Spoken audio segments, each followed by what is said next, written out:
Justin Danhof is with us. He's the General Counsel with the National Center for Public Policy Research and Director of the Center's Free Enterprise Project. Nationalcenter.org is the website. When did the National Center get started? We were talking about conservative think tanks just a few minutes ago. When did the National Center get started? In the early 80s. In the early 80s. So it was part of that time frame that you're part of that boom that came out of the Bradley Foundation and the Kochs and all these others. My boss likes to remind me it was founded by her and others in the same year that I was born. So there you go. Keep me in check sometimes. All right. So you've got this argument that Nike is by supporting the rights of trans people and disagreeing with North Carolina's HB 2, which says that that even if you're trans, even if you're, I mean, you know, there are trans men who have beards. You know, in fact, it's not uncommon, and who were born as women but have become men and they have beards. And Pat McCrory wants those people who look like men and have beards to have to use the ladies' restroom. And I don't get why, A, you're inserting yourself into this, and B, why anybody would support Pat McCrory in that kind of a bizarre position, particularly since it's costing, you know, North Carolina hundreds of millions of dollars. People don't like it. You know, it's just a naked shout out to bigots. No, what it is a distraction, and the DOJ is doing a masterful job, and I'm surprised you haven't seen through it on this issue. What they're doing is they're holding up the siren song of discrimination and pointing that out and blasting it from every megaphone that they can grab. While behind everyone's back, what they're really doing is cutting into our separation of powers in the United States. What the DOJ has done in this case is they wrote a legal memorandum that says, in our view, the 1964 Civil Rights Act doesn't mean what it says when it talks about sex discrimination. What it really means is what we say it means, and we're going to add trans to go into the 1964 Civil Rights Act. Right. That's interesting because I didn't vote for anybody at the Department of Justice. I didn't vote for Eric Holder or Loretta Lynch. I didn't vote for anybody in their civil rights division. I vote for Congress. I vote for the president. And so that's what's going on in this case is they are using a legal memorandum, and then they're going to court to try and set legal precedent that the Department of Justice can rewrite the 64 Civil Rights Act is one of the bedrock laws of this nation. Well, and the DOJ it was until the until the Supreme Court gutted it.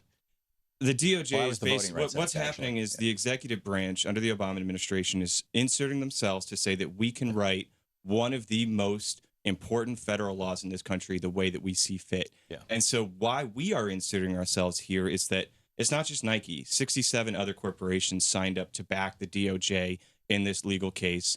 By the way, the case was... To say that trans people should have protections that North Carolina is trying to strip from them. Well, don't forget that it was the city of Charlotte that started the whole nonsense down there. But again, that part is a distraction.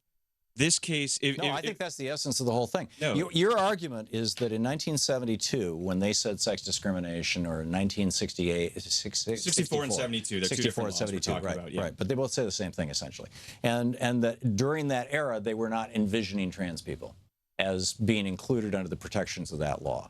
And I don't. Well, they enumerated who they included, and they didn't enumerate that. Right, and I don't disagree with you that in 64 and in 72, not only were trans people not considered as part of kind of the normal spectrum of America, but it was even fashionable to trash, you know, quote transvestites and you know drag queens and blah blah blah. I mean, there were all these derogatory terms. But the fact of the matter is that the history of this country is a long history of more and more acknowledgement of the rights of people who have been, by and large, marginalized by most of society. And we have ways to remedy that. And the correct way here would be for Congress, because they write the laws and they amend laws all the time. But the fact of the matter is that you have... They can amend the law. It's not up to GOJ to write a legal guidance because... Actually, it is. The law, the law specifically gives the executive branch, in fact, requires the executive branch to implement that. I mean, the Constitution does as well. To execute the law, yeah. As they understand it. The law is not wholly unambiguous. But your assertion that they didn't mean to include trans people in '72, therefore here we are in 2016, and trans people have become a very real part of the landscape of the United States, and they're standing up and saying, hey, what about our rights too? Much like women were theoretically given the right, given rights in 1920 and the 1919 the right the right to vote, but how long has it taken? And we're still not even at pay parity for women.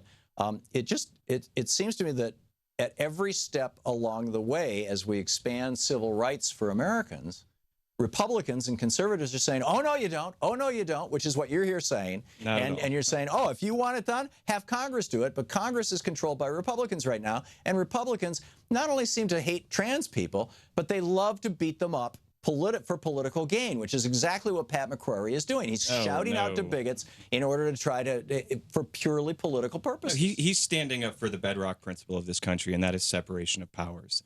That the executive branch doesn't write laws in this country. That is absolute nonsense. The DOJ is trying to steal congressional power. Okay, so the DOJ is doing what the DOJ is supposed to do. So what I'm hearing Thom Hartmann say is that when a theoretical President Trump should be able to rewrite the immigration laws in the way that he sees fit. The executive theoretical branch, President Hillary Clinton should be able to rewrite the tax laws to allow for the Clinton Foundation to do whatever they want. No, you're putting words in my mouth. Well, that's what I'm hearing you say. Well, it may be what you're hearing me say, but that's not what I'm saying. What I'm saying is that the executive branch has the obligation to execute the laws in the way that they believe comports best with the intent of the laws and with the times. And so what we've seen under the Obama... You may have a law literally from the 1790s, which the Obama administration has been using to prosecute whistleblowers. I mean, and they're saying, oh, nobody's been using this law for 180 years, but we'll use it now because it's there. And times have changed, and we've got the internet, and we got this weird stuff going on, and so we're going to... Now, I disagree with that, but they're using it and they're doing it.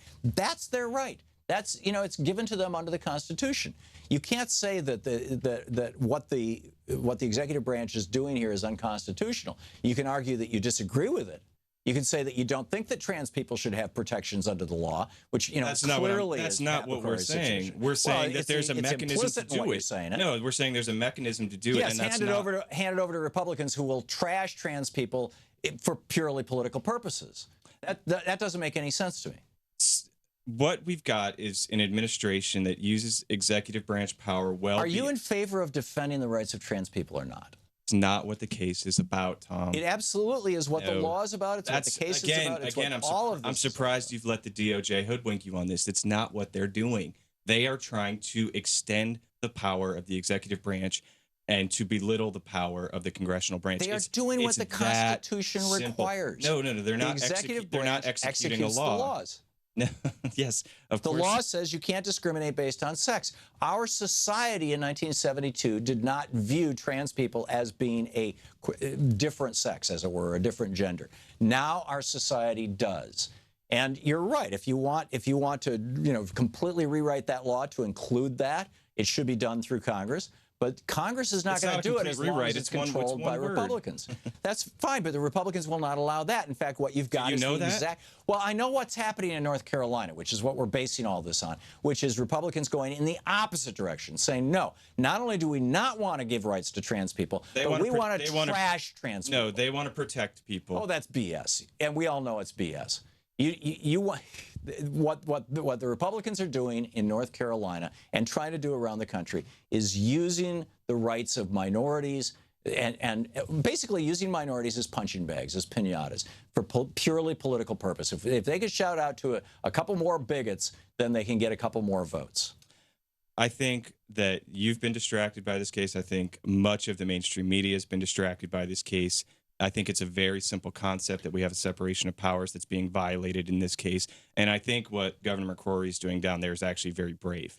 He is standing up. Very brave to trash. Standing up. No, he's standing up for two things: the separation of power and states' rights. And what you're supporting is a larger federal government that stomps on states' rights and stomps on the separation of powers. If it takes to use your phrase, state tries to protect its individuals, whether it's voter ID, whether it's HB2.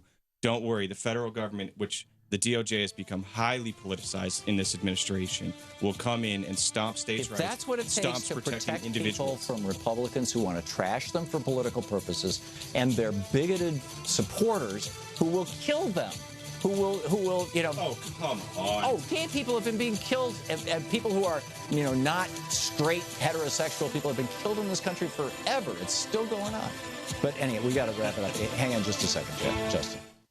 About to get. This is the Thom Hartmann Program. Justin Danhof, he's the General Counsel for the National Center for Public Policy Research. Nationalcenter.org is the website. Justin, thank you for coming by. Good to see you. Such a pleasure. Thank you. We'll be back.